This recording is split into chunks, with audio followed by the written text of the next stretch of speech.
우리 말씀 볼까요? 우리 오늘 말씀은 역대하 16장 12절에 있는 말씀으로 보이는 것만이 아닙니다. 보이는 것만이 아닙니다. 라는 제목으로 하나님 말씀 증거하겠습니다. 모든 사람이 똑같이 느끼는 것은 아니지만 상당히 많은 사람들은 그 사람들이 예수님을 믿든 믿지 않든 어떤 영적인 존재와 힘, 뭔가 신비함이 있다는 것을 말합니다. 사람이 그것을 믿든 믿지 않든 과학 등으로 그것을 증명할 수 있든 없든 분명 많은 사람들은 보이지 않는 무언가를 말합니다. 저는 명확하고 직관적인 것이 좋습니다. 그래서 보이는 것을 믿는 사람입니다.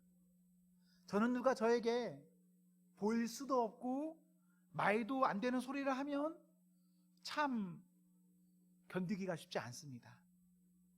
저의 성향은 그렇지만 저의 삶에 있어서는 제가 경험하고 느낀 어떠한 것이 있는데 살아보니까 그것이 전부가 아니더라고요.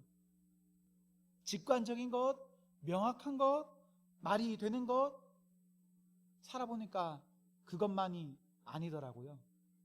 사랑하는 성도 여러분, 세상이 우리가 이렇게 살아보니까 우리의 삶이 명확하기만 합니까? 뭔가 딱 떨어지기만 하나요? 확실히 보여지기만 하는 것이 우리의 삶입니까? 아니죠. 삶을 살아보니까 딱딱딱 떨어지고 다 보여지지는 않더라고요. 이론상으로는 모든 것이 말로 설명할 수 있어야 합니다. 증명이 가능해야 합니다. 그럴 수 없다면 그것은 뭡니까? 잘못된 것이고 일어날 수 없는 일이기도 해요. 이론상은. 하지만 현실은 어떻습니까? 말로 설명할 수 있는 어떤 증명할 수 있는 것보다 말로 설명할 수 없는 것들이 훨씬 더 많이 있습니다, 여러분. 여러분은 어떤가요? 여러분의 삶이 말로 다 설명할 수 있으십니까? 저는 안 그런 것 같아요. 사랑하는 성도 여러분, 우리는 지금 그냥 이런 시대에 살고 있습니다. 말로 다 설명할 수 없는 어떤 시대. 이것을 부정할 수 있는 사람이 있을까요? 여기 있는 누구나 다 이거, 여기까지 제가 말한 거, 이거 다 동의하고 인정할 겁니다. 이런 세상에서 우리 교회 다니는, 특별히 예수 믿는 사람들은 그렇기 때문에 더 기도해야 합니다. 그러니 더 성경 읽어야 합니다. 그러니 더 믿고 믿음으로 가야 합니다. 그때 말로는 다 표현할 수 없는 하나님의 독특하신 은혜가 있습니다. 조금 다른 말로 표현할까요? 그때 우리 하나님의 섭리하심이 있습니다. 오늘 본문을 한번 보십시오. 유다의 아사 왕의 기록입니다. 아사 왕은요, 역대하 14장부터 기록되어 있습니다. 아사가 유다의 왕이다, 이것만 놓고 봐도 그에 대해서 모르더라도요, 가볍게는 이런 추측을 할 수 있어요. 아사, 유다 왕, 그럼 어떤 왕이다? 그래도 엄청 나쁜 왕은 아닐 것이다.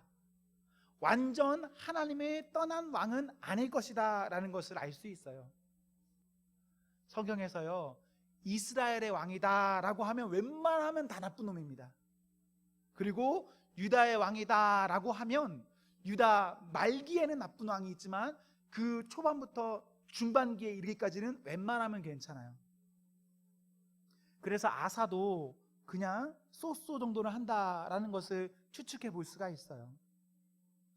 14장부터 나오는 그런 아사 왕의 일들을 읽어보면 역시나 그래요. 아사 왕은요 꽤나 괜찮은 왕입니다. 14장 15장 한번 눈으로 그냥 크게만 보세요. 이 사람요 하나님 있는데 열심 있는 사람입니다. 아주 큰일을 해요. 16장 14절을 한번 보시겠습니까? 그가 죽었을 때 다윗성에 묻혀요. 좋은 왕이라는 표현입니다. 그리고 그가 죽었을 때 어떻게 합니까? 그를 위하여 많은 사람이 분향한 것을 보면 이 사람 괜찮은 사람이에요. 진짜 괜찮은 왕입니다. 꽤 괜찮은 왕이기는 한데 그의 인생에 세 가지의 아쉬움이 있습니다. 세 가지의 아쉬움, 어떤 아쉬움이냐면요 16장 1절부터 3절에 보시면 이스라엘이 유다를 쳐들어왔습니다. 여러분 이스라엘과 유다를 한 나라라고 생각하지 마십시오. 원래는 한 나라였지만 솔로몬의 죽음 이후에 이스라엘은 분열되어서 남유다와 북이스라엘 두 개의 나라로 공존하게 됩니다. 이렇게 서로 경쟁해요. 이렇게 양분돼서 가고 있는데 이스라엘이 유다를 쳐들어온 겁니다. 이때 유다가 좀 열세였어요. 약했습니다. 어떻게 했을까요? 유다는 분명 하나님을 믿는 그 나라입니다. 조금 더 열심히 있는 나라예요. 근데 유다 어떻게 했을까요? 쳐들어온 우리의 힘이 약함. 우리가 생각하기는요 하나님 이렇게 했을 것 같죠. 그냥 우리는 그렇게 했을 것 같고 그렇게 하는 것이 정답이라는 것을 우리는 알잖아요. 그런데 그때 그렇게 하지 않습니다. 아람이라는 나라에 조공을 바치면서 그와 동맹에 맺어서 그의 힘으로 그 어려움을 극복합니다. 나라가 위태로울 때 어쩔 수 없는 선택인 것 같기도 한데 7절에 보시면요 하나님 의지하지 않음을 아사왕은 책망받습니다. 그러면서 이어지는 8절에 보시면요 아사가 원래부터 그랬나? 아니요. 과거 아사는 어땠냐면요 하나님을 의지했습니다. 14장 12절에 보시면 그가 연약할 때 하나님께 부르짖었다라고 기록하고 있어요. 그랬더니 12절에 하나님께서 그 기도에 응답하십니다. 아사는 부르짖어서 어떤 어려움을 확실히 타개한 사람이에요. 그걸 아는 사람입니다. 그러나 어떤 시점이 지나자 그는 초심을 잃었고 그 초심을 잃었을 때 그는 하나님을 향하지 못했습니다. 하나님을 의지하지 못했습니다. 이것이 아사의 첫 번째 아쉬운 점이에요. 아사의 두 번째 아쉬운 점이 있습니다. 이것이 첫 번째 아쉬움보다 훨씬 큰 아쉬움인데요 16장 10절을 한번 보시겠습니까? 16장 10절 아사는 하나님 말씀 듣기를 싫어합니다. 우리가 살면서 하나님 뜻대로 잘 살면 좋죠. 하지만 때로는 어떻죠? 알면서도 불순종하고 때로는 몰라서도 불순종하는 게 우리입니다. 그렇죠 여러분? 여러분 다 그러시죠? 중요한 것은 깨닫는 것입니다. 회개하는 것입니다. 지금의 내가 정말 개쓰레기 상종 못할 만한 인간이라 해도 돌이키는 것 이게 진짜 중요한 거거든요. 돌이킨다면 어떻게 되는 겁니까? 내가 진짜 말도 안 되는 인간이지만 그럼에도 불구하고 돌이키면 어떻게 되죠? 세상이 뭐라 하든 누가 뭐라 하든 그리스도 교회에서는 다시 시작할 수 있는 것이 있습니다. 분명히 우리에게는 그게 있어요. 하나님의 은혜요. 한 번 내가 잘못했다고, 두 번 내가 잘못했다고, 세 번, 네 번, 다섯 번 내가 잘못했다고 해도 그래서 하나님의 은혜가 끝나는 것이 아닙니다. 우리가 많은 죄와 깊은 큰 죄 가운데 있더라도 회개하면 되는 것이 하나님의 은혜인데요. 오늘 본문의 아사는 아람과 동맹에 맺었고 그것을 동맹 맺은 것을 책망하는 선지자가 와서 아사에게 말합니다. 왜 그렇게 하였냐고. 그때 아사는 본인 기분대로 그것을 듣고 싶어하지 않고 그에게 징계합니다. 그 하나님의 메시지를 전달한 그 사람을 감옥에 가둬요. 사랑하는 성도 여러분, 우리가 지금요 하나님과 반대편에 서 있는 사람입니까? 여러분 어떤 사람이죠? 그런데 그때 하나님 말씀이 여러분에게 들리십니까? 그렇다면 그 말이 물론 듣기 싫을 가능성이 아주 클 겁니다. 내가 하나님 반대편에 서 있으니까요 아주 쓸 것입니다. 무척 큰 희생과 용기를 내야 할 수 있습니다. 창피하고 나의 기분을 엄청나게 상하게 하는 것일 수도 있어요. 그렇게 되겠죠? 하지만 그때 돌이키셔야 합니다. 하나님 말씀 앞에서 여러분 다시 시작하셔야 합니다. 저나 여러분 우리 모두가 수시로 하나님 말씀 가운데 있기를 소망합니다. 수시로 하나님 말씀 가운데 있어야 그 말씀 듣고 다시 시작할 수 있는 가능성이 한 번이라도 더 열립니다, 여러분. 그런 의미에서 제가 매주 말하는 성경 읽기 중요한 거예요, 여러분. 그리고 여러분이 누군가 어느 좋은 목사님의 강론이 있으면 그분 강론 잘 들으십시오. 기분에 따라 내키는 대로 검색해서 한 컷 한 컷 이렇게 듣는 그 정도식으로 듣지 마시고, 어떤 좋은 목사님이 있으면 그 목사님 한 번 딱 정해서 그 목사님의 풀 스토리, 풀 강의를 다 들어보세요. 그런 식으로 듣는 겁니다, 말씀드릴 때. 그렇게 들어서 은혜를 받으십시오. 또 어느 좋은 성경 공부 기회가 있다면 그거 꼭 하십시오. 그렇게 하면서 우리가 하나님과 가까이 할 수 있는 기회가 있다면 그것 최선을 다해 선용하십시오.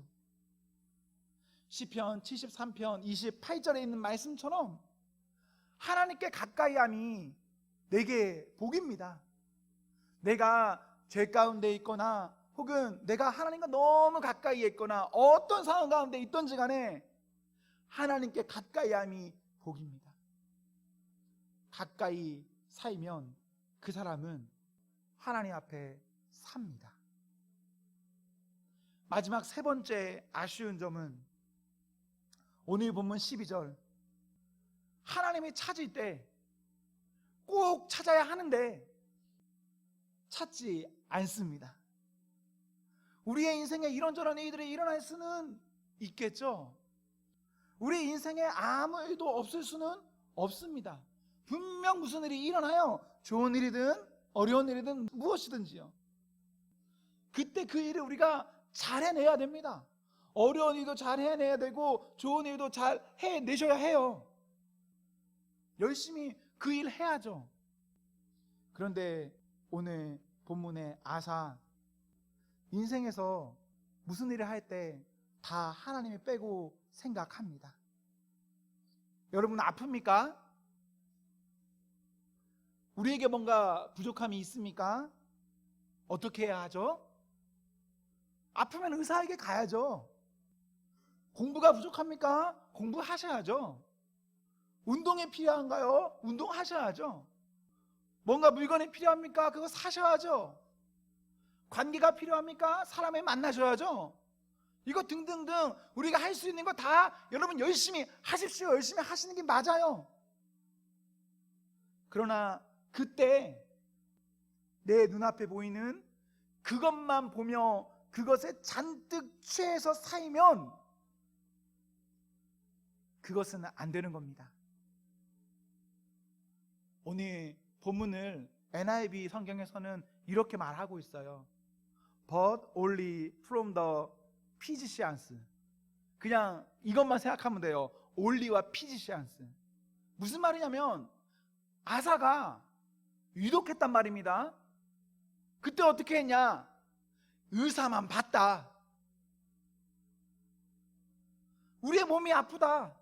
우리에게 어떤 문제가 있다. 의사한테 가야죠. 어떤 전문가에게 가야죠. 어떤 도움을 줄 만한 사람과 방법을 찾아야죠. 당연합니다. 그거 하시는 게 맞아요. 하셔야 하지만, 그러나 그것만이 우리를 차지해서는 안 됩니다. 우리의 삶 가운데 우리가 어떤 일을 한다면, 똑같은 일을 하더라도요, 여러분, 그 똑같은 일이 하나님을 의식하며 하는 것과 하나님을 의식하지 않고 하는 것은 다릅니다. 똑같아도 달라요. 우리가 지금 밥을 먹습니까? 하나님을 의식하고 밥을 먹는 사람과 하나님 없이 밥을 먹는 사람, 똑같이 밥을 먹어도 다른 건 다른 겁니다. 우리 어떻게 살아야 하냐면요, 고린도전서 10장 31절에 우리에게 이런저런 일이 있지 않습니까? 얼마든 우리가 할 수도 있고 할 수 없을 수도 있고 그렇죠. 근데 우리 그때 어떻게 해야 하냐면, 너희가 먹든지 마시든지 무엇을 하든지 다 하나님의 영광을 위하여 하라. 이게 성도입니다. 병에 걸릴 수 있어요, 여러분. 전쟁이 일어날 수도 있는 겁니다. 직장에 뭔가 안 될 수도 있어요. 우리의 관계가 뭐 좀 그럴 수 있죠. 여러 일들 얼마든지 있을 수 있습니다. 그거 일어나면 해결하셔야죠. 해결하시는데, 해결할 때 하나님 의식하면서 해결을 하는 겁니다. 돈이 없을 때 돈 보고 쫓아가는 게 아닙니다. 사람과의 관계가 필요할 때 사람 보고 쫓아가는 것이 아닙니다. 내 몸이 아플 때 내 몸이 아픈 것을 보고 쫓아가는 것이 아닙니다, 여러분. 어떻게 해야 할까요?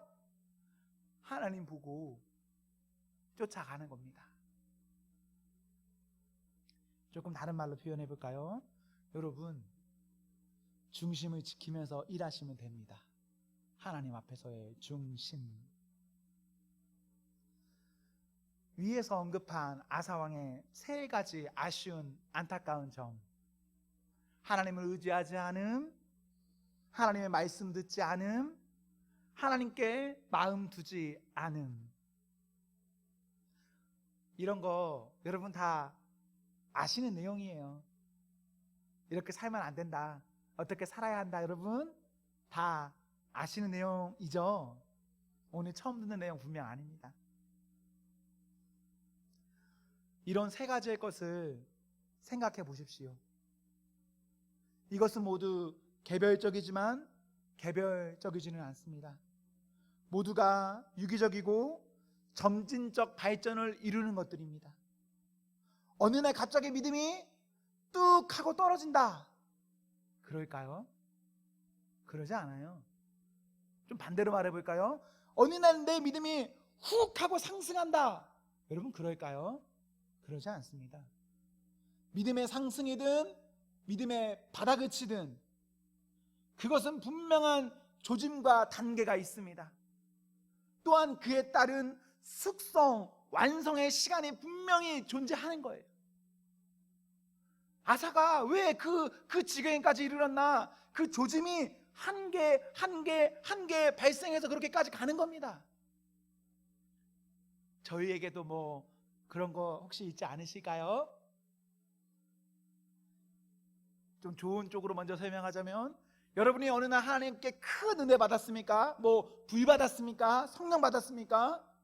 그래서 여러분이 막 엄청 업돼 있어요. 그것에 만족하면 안 됩니다, 여러분. 그거 금방 꺼집니다. 제가 확신해요. 이것도 부위 받으신 분은 어떻게 해야 될까요? 부위 받은 그 마음을 가지고 하나님 앞에 묵묵히 무릎 꿇고 있어야 되는 겁니다. 그 받은 불이 가지고, 이거 어떻게 보면 감성적인 거란 말입니다. 그 받은 감성적인 것을 가지고 하나님 말씀 펴고 지성적으로 가야 해요. 그래야 오래 가는 겁니다. 반대로 우리의 믿음이 바닥을 치고 있습니까? 어떻게 해야 돼요? 그 조짐이 분명히 있다니까요. 한 단계 한 단계 물러나는 조짐이 있다니까요. 그 조짐 잘 발견하시고 말씀 가운데 찾고, 또 곁에 있는 어떠한 사람을 통해서 그것을 드릴 수 있고, 여러분의 마음에 불편함이 있다면 그 불편함을 하나님의 메시지로 여러분이 깨달아 알아서, 여러분 좀 큰 각오가 필요하더라도 각오할 필요가 있는 겁니다. 그러면 그 사람 바닥을 치더라도 바닥 가운데서도 다시 비상합니다. 비상해요. 제가 가끔 저 누군가에게 말하는 거 별로 좋아하지 않아요. 그냥 저는 제 앞에 누가 뭔 짓을 해도 전 편하게 잘 수도 있고, 전 제가 할 거 그냥 할 수 있거든요. 전 제 앞에서 누가 뭔 짓을 해도 전 크게 말하거나 간섭하고 싶지 않아요. 제 성향이 원래 그래요. 그런데 제가 가끔 그냥 뜬금없이 그냥 뭐라고 던질 때가 있어요. 그냥 지나가다가. 심심해서 하는 말이 아닙니다. 제가 어느 분에게는 이런 이야기도 했을 거예요. 헌금 해야 되지 않겠어요? 주일날 좀 나와야 되지 않겠어요? 새벽기도 좀 나와야 되지 않겠습니까? 어떤 봉사 좀 해야 되지 않겠습니까? 이렇게 가끔씩 제가 던질 때가 있어요. 심심해서 던지는 것이 아닙니다. 어떤 면에선 여러분의 상황이, 야, 뭔가 하얀 곡선을 이루고 있구나 라고 생각돼서 말하는 것이기도 하고요. 여러분이 지금 어떠한 단계에 정체되어 있고 그것을 뚫지 못해서 그것을 뚫기 위한 방법으로 그것을 말하는 것이기도 해요. 여러분, 저는 여러분 한 사람 한 사람이 어떤 과정 가운데 있는지 잘 모르겠습니다. 잘 모르겠지만 하나님께서 여러분에게 말씀하시고, 여러분 마음에 어떠한 생각을 주시고 무엇인가 들리게 하시고 느끼게 하신다면 그것으로부터 여러분 돌이키셔야 합니다. 그래야 우리가 점진적으로 바닥을 향해서 가는 것이 아니라 돌이켜서 비상할 수 있습니다. 그런 성도가 여러분 되시면 좋을 것 같아요. 오늘 본문 가운데 우리 아사 한 단계 한 단계를 밟고 지나가면서 어떤 더 어려운 길로 가기만 하고 있습니다. 아사가 병들어서 본문에 매우 위독했다라고 하고 있죠. 매우 위독한데도 하나님을 찾지 않고 의사만 찾고 있다는 말입니다. 이거 사실 이상하게 보실 필요 없어요. 당연한 거예요. 왜 당연한 거죠? 인간적으로 생각해 보세요. 우리가 뭔가 지금 서로가 틀어졌다라고 생각해 보세요. 관계가 뭔가 서먹한 겁니다. 우리가 지금 뭔가 좀 그런 거예요. 사람과 사람의 관계가 틀어져도 우리 제대로 뭐 할 수 있습니까? 도움 구할 수 있어요? 못해요. 사람과 사람의 관계가 뭔가 흐트러져도요. 아사도요, 그런 인간 본성이 그대로 하나님께 투사되는 겁니다. 하나님과의 관계가 원활하지 않으니까, 깨지니까 하나님 앞에서 하나님 찾아야 되는데 하나님이 차마 못 찾는 겁니다. 여러분도 그럴 겁니다. 분명 우리의 관계가 어렵잖아요. 그럼 하나님 못 찾아요. 하나님 보지 못해요. 하나님 내 옆에 계셔도, 우리 하나님 못 보고 내 옆에 계셔도 하나님께 강구하지 못합니다. 관계 문제에 어려움이 있으면. 사랑하는 성도 여러분, 내가 지금 보며 느끼는 등의 것들이 전부가 아닙니다. 즉 보이는 것만이 아닙니다. 그것이 전부가 아니에요. 그러니 하나님 앞에서 살아가십시오. 하나님 앞에서 하나님 주시는 것을 가지고 다시 한번 시작해 보십시오. 그렇게만 한다면 우리가 무슨 일을 만나도 우리가 만나는 일 때문에 그 사람 당황하지 않고 그 사람 죽지 않습니다. 그 사람 다시 시작할 수 있습니다. 그 사람 주님의 은혜 다시 받아서 다시 살 수 있습니다. 그 은혜가 당신들에게 있기를 기원합니다. 기도합시다. 우리 한번 같이 기도하겠습니다.